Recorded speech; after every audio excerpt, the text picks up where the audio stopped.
Assalamualaikum warahmatullahi wabarakatuh. Perkenalkan, nama saya Mujahid Haidar Umar, NIM 2016 101 103 113 331. Puji syukur kita panjatkan kepada Tuhan Yang Maha Esa yang telah memberikan kita kesempatan di tengah pandemi ini dan memberikan kita kesehatan di tengah pandemi yang mungkin masih belum selesai dan masih berlanjut. Langsung saja, di sini saya akan menjelaskan beberapa poin. Yang pertama itu adalah hubungan dan latar belakang transnational crime dengan pidana khusus.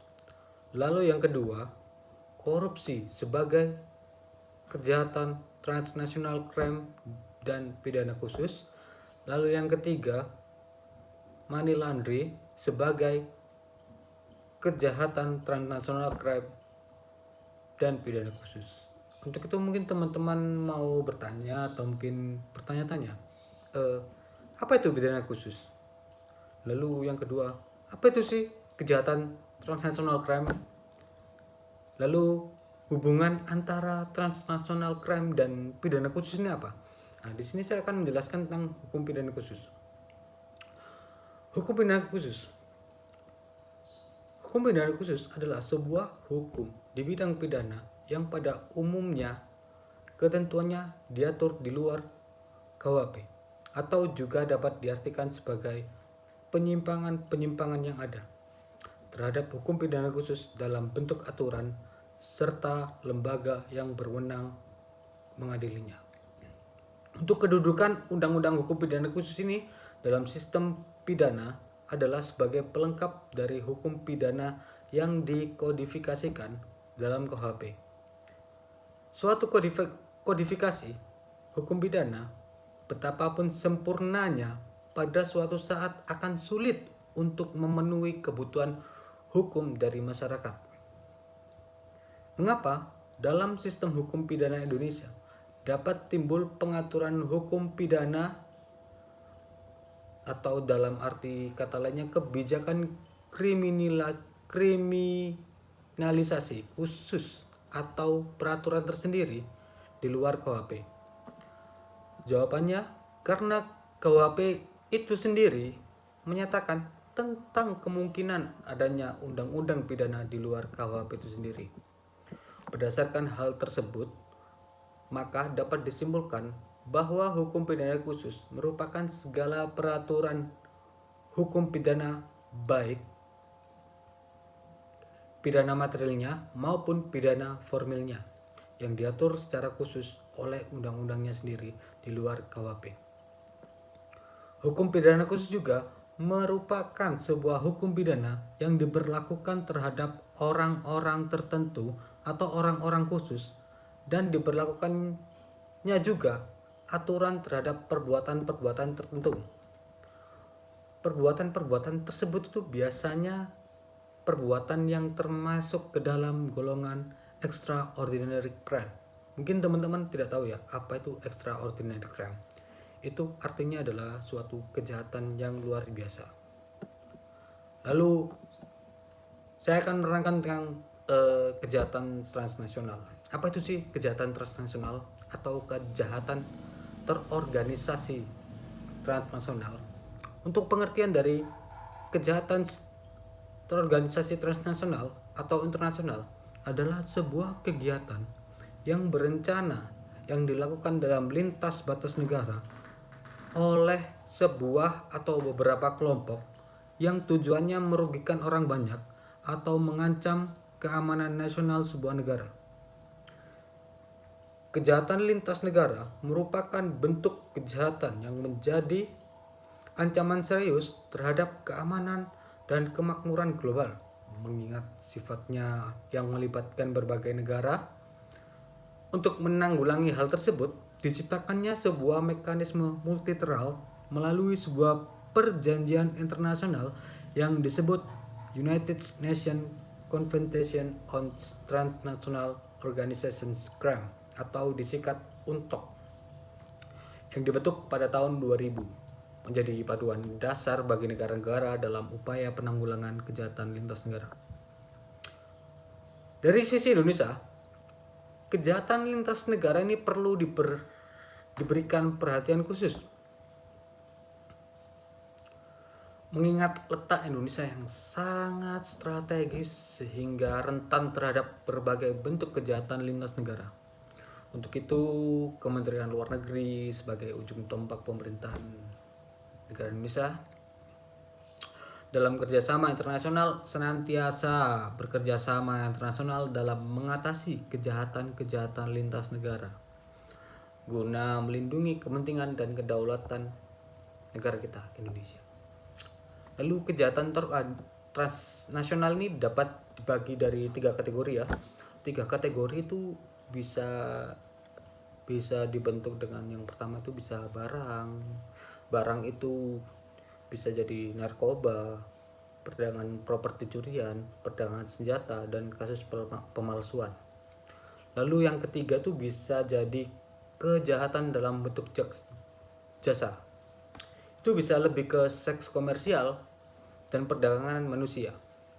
Lalu yang terakhir itu bisa di infiltrasi bisnis dan pemerintah. Ini bisa lebih ke penipuan, pemerasan, pencucian uang, dan korupsi.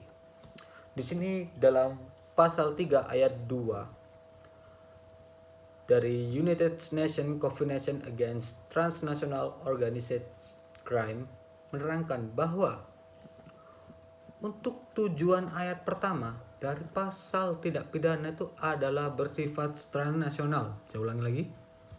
Untuk tujuan ayat pertama dari United Nations Convention Against Transnational Organized Crime dari pasal ini itu adalah tindak pidana yang bersifat transnasional. Kenapa kok bisa disebut transnasional tuh bisa dikategorikan jika dilakukan. Yang pertama tuh jika dilakukan di lebih dari satu negara.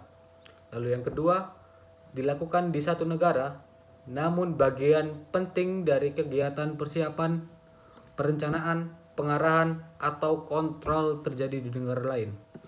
Yang ketiga, dilakukan di satu negara tetapi melibatkan suatu kelompok penjahat terorganisasi yang terlibat dalam kegiatan kriminal di lebih dari satu negara. Lalu yang keempat, dilakukan di satu negara namun memiliki akibat utama di negara lain. Dari sini mungkin teman-teman udah paham ya dari apa sih kejahatan transnational crime itu. Oke, kita akan lanjut ke pembahasan berikutnya, itu tentang hubungan pidana khusus dengan kejahatan transnasional. Hubungannya apa sih? Kok pidana khusus yang mengatur tentang mungkin korupsi, narkotika, dan lain sebagainya itu masuk dalam kejahatan transnasional. Oke. Di sini saya akan menjelaskan. Hubungan antara pidana khusus dengan transnasional ini memiliki sebuah hubungan yang saling berkaitan. Satu sama lain, hampir semua tindak pidana yang diklasifikasikan sebagai tindak pidana atau kejahatan transnasional merupakan sebuah tindak pidana khusus juga. Hal itu dikarenakan aturan mengenai tindak pidana yang termasuk ke dalam golongan tindak pidana transnational crime merupakan tindak pidana yang digolongkan ke dalam extraordinary crime. Apa itu extraordinary crime? Itu adalah suatu kejahatan yang luar biasa. Lalu aturan yang mengatur tentang tindak pidana tersebut diatur secara khusus baik dari sisi pidana material maupun pidana formil di dalam undang-undangnya sendiri di luar KUHP. Contohnya, tindak pidana korupsi diatur di dalam Undang-Undang Nomor 31 Tahun 1999 dan Undang-Undang Nomor 20 Tahun 2001 tentang tindak pidana korupsi. Lalu yang kedua, tindak pidana pencucian uang itu di Undang-Undang Nomor 8 Tahun 2010 tentang pencegahan dan pemberantasan tindak pidana pencucian uang. Maka berdasarkan hal tersebut dapat disebutkan bahwa hubungan latar belakang antara kejahatan transnational crime itu adalah keduanya sama-sama mengatur terkait tindak pidana yang digolongkan ke dalam extraordinary crime. Lalu yang kedua itu mereka ini sama-sama diatur secara khusus oleh undang-undangnya sendiri di luar KUHP itu sendiri. Oke, sampai sini mungkin ada yang udah paham ya, mungkin teman-teman yang menonton ini mungkin udah paham tentang apa itu hubungannya, terus apa sih hukum pidana khusus, apa sih transnational crime, mungkin teman-teman udah paham ya. Kalau mungkin nggak paham, mungkin next video bisa saya bikin lagi. Lalu saya akan menjelaskan yang kedua tentang korupsi sebagai kejahatan transnasional dan sebagai tindak pidana khusus. Di sini mungkin teman-teman udah tahu ya hubungannya tadi, dan juga mungkin korupsi itu sudah sebagai kejahatan transnasional. Korupsi itu sebagai kejahatan internasional yang bersifat transnasional secara tegas telah dirumuskan dalam United Nations Convention Against Corruption tahun 2003. Berdasarkan hal itu, korupsi dikualifikasikan sebagai kejahatan internasional yang bersifat transnasional, yaitu dikarenakan akibat korupsi dapat mengancam perdamaian dan keamanan internasional dan dapat menggoyahkan rasa kemanusiaan internasional itu sendiri.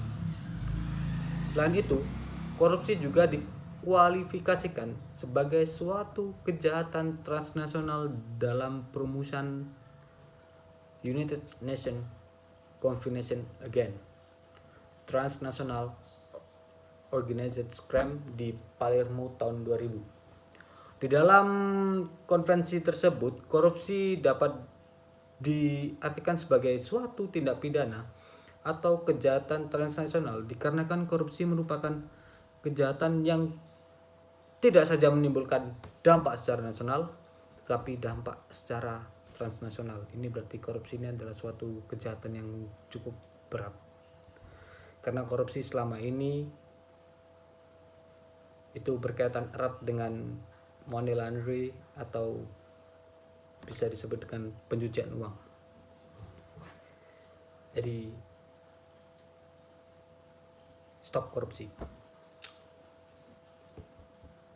Tindak pidana korupsi ini juga merupakan sebuah tindak pidana khusus dikarenakan aturan hukum pidana yang mengatur terkait dengan tindak pidana korupsi dalam segi pidana material maupun pidana formilnya diatur secara khusus di luar KUHP, yaitu dalam Undang-Undang Nomor 31 Tahun 99 tentang pemberantasan korupsi, lalu dirubah lagi atas perubahan di tahun 2001 tentang Undang-Undang Nomor 20 Tahun 2001 tentang perubahan atas Undang-Undang Nomor 31 itu sendiri tentang pemberantasan tindak pidana korupsi.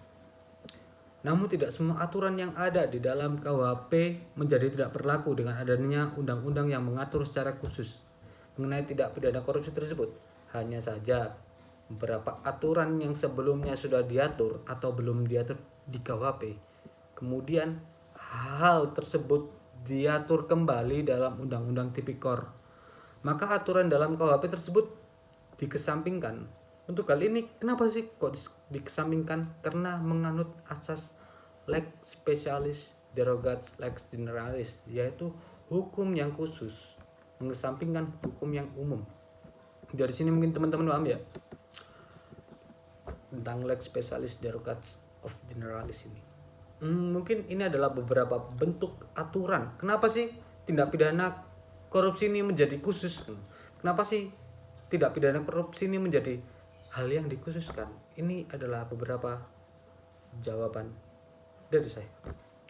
Yang pertama, kenapa kok dikhususkan? Korporasi sebagai subjek hukum dalam tindak pidana korupsi ini diatur di dalam pasal 1. Lalu yang kedua, ada lembaga sendiri nih yang melakukan penyidikan atau melakukan pemberantasan korupsi, bisa disebut dengan KPK. Lalu yang ketiga, adanya pembuktian terbalik yaitu terdakwa memiliki hak untuk membuktikan bahwa ia itu tidak korupsi. Ini berada di dalam pasal 37 Undang-Undang Nomor 31 tahun 1999. Lalu yang keempat, penyelidikan, penuntutan, dan pemeriksaan di sidang pengadilan dalam perkara tindak pidana korupsi didahulukan dari perkara lain guna penyelesaiannya cepat. Ini dalam pasal 25 Undang-Undang Nomor 31 tahun 1999. Lalu yang kelima itu dalam menentukan tindak pidana korupsi yang sulit pembuktiannya dapat dibentuk tim gabungan di bawah koordinasi Jaksa Agung. Ini berada di dalam pasal 27 Undang-Undang Nomor 31 tahun 1099. Lalu adanya pidana tambahan di pasal 18 itu berupa yang pertama itu pidana tambahannya itu bisa di perampasan barang bergerak yang berwujud atau tidak berwujud, atau barang tidak bergerak digunakan untuk atau yang diperoleh dari tindak pidana korupsi termasuk milik perusahaan terpidana di mana tindak pidana korupsi dilakukan. Begitu pula dari barang yang menggantikan barang-barang tersebut.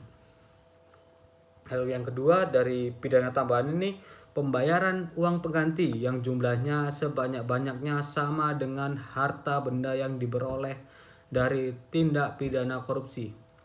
Lalu yang ketiga, penutupan seluruh atau sebagian perusahaan untuk waktu yang paling lama 1 tahun.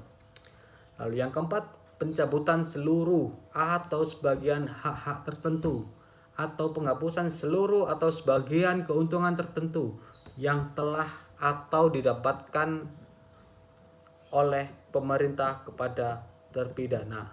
Mungkin itu adalah penjelasan saya dari korupsi sebagai kejahatan transnasional dan sebagai tindak pidana khusus. Oke.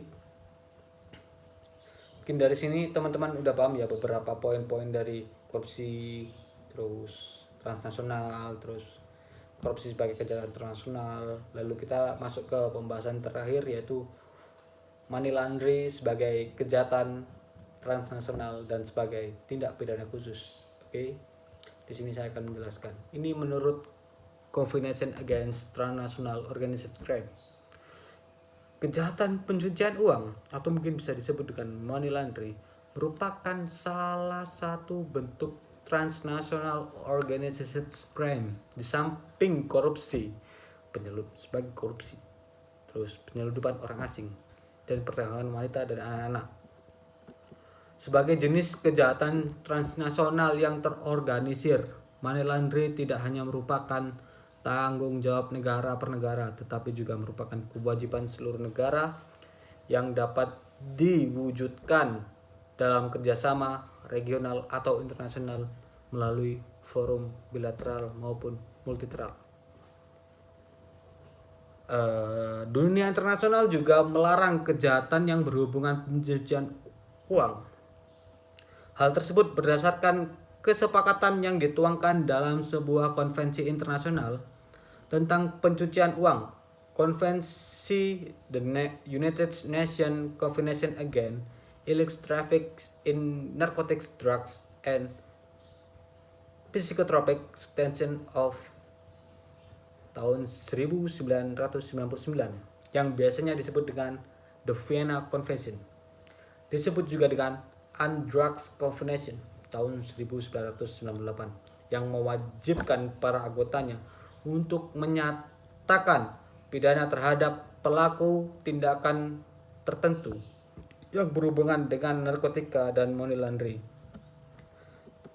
Karena money laundering merupakan kejahatan yang menimbulkan dampak negatif yang sangat luar biasa. Ada beberapa dampak negatif yang ditimbulkan oleh kegiatan money laundering terhadap masyarakat sebagai konsekuensi yang ditimbulkan berupa money laundering mungkin memungkinkan para penjual dan pengedar narkoba atau para penyeludup dan para penjahat lainnya untuk dapat memperluas kegiatan operasinya. Hal ini meningkatkan biaya penegakan hukum untuk pemberantasannya dan biaya perawatannya, serta pengobatan kesehatan bagi para korbannya atau para pecandu narkoba. Mungkin kalau teman-teman tahu dari poin yang pertama itu, kalau nonton film Narcos mungkin teman-teman tahu. Mungkin para penjual narkoba atau pengedar narkoba atau para penyeludup dapat memperluas kegiatan operasinya. Mungkin teman-teman tahu dari film Narcos. Lalu yang kedua, kegiatan money laundry mempunyai potensi merongrong keuangan masyarakat. Hal ini sebagai akibat dari besarnya jumlah uang yang terlibat dalam kegiatan tersebut. Potensi untuk melakukan korupsi semakin meningkat bersama dengan peredaran jumlah uang yang sangat besar. Lalu mungkin yang ketiga, money laundry juga dapat mengurangi pendapatan pemerintah dari sektor pajak dan secara tidak langsung merugikan para pembayar pajak yang jujur dan mengurangi kesempatan kerja yang sah. Lalu yang keempat, mudahnya uang masuk ke negara-negara maju telah menarik unsur yang tidak diinginkan melalui perbatasan, menurunkan tingkat kualitas hidup, dan meningkatkan kekhawatiran terhadap keamanan nasional. Money laundry atau disebut dengan pencucian uang merupakan sebuah tindak pidana khusus dikarenakan aturan-aturan terkait di pidana material dan pidana formil yang diatur secara khusus dalam Undang-Undang Nomor 8 Tahun 2010 tentang pencegahan dan pemberantasan tindak pidana pencucian uang. Hal-hal yang menjadi money laundry menjadi sebuah tindak pidana khusus yaitu dikarenakan adanya aturan-aturan khusus di dalam undang-undangnya tersebut. Antara lain, Pusat Pelaporan dan Transaksi Keuangan adalah sebagai instansi yang independen untuk menganalisa tindak pidana pencucian uang.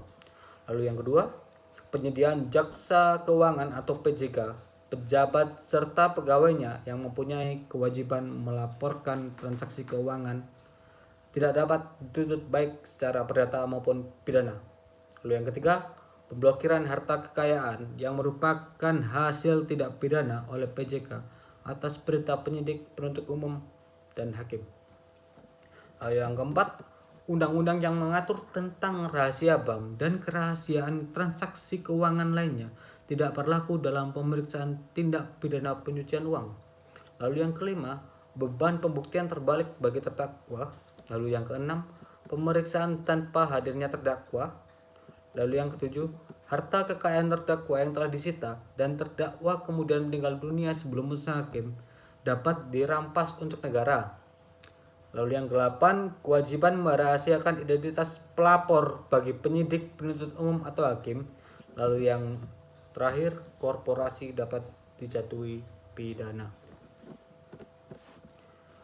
Mungkin itu saja yang bisa saya sampaikan. Kurang lebihnya mungkin saya memohon maaf. Dan semoga kita tetap diberi kesehatan ya di tengah pandemi yang masih belum berakhir dan mungkin bakal panjang ini. Nun wal qalami wa mayasturun. Assalamualaikum warahmatullahi wabarakatuh.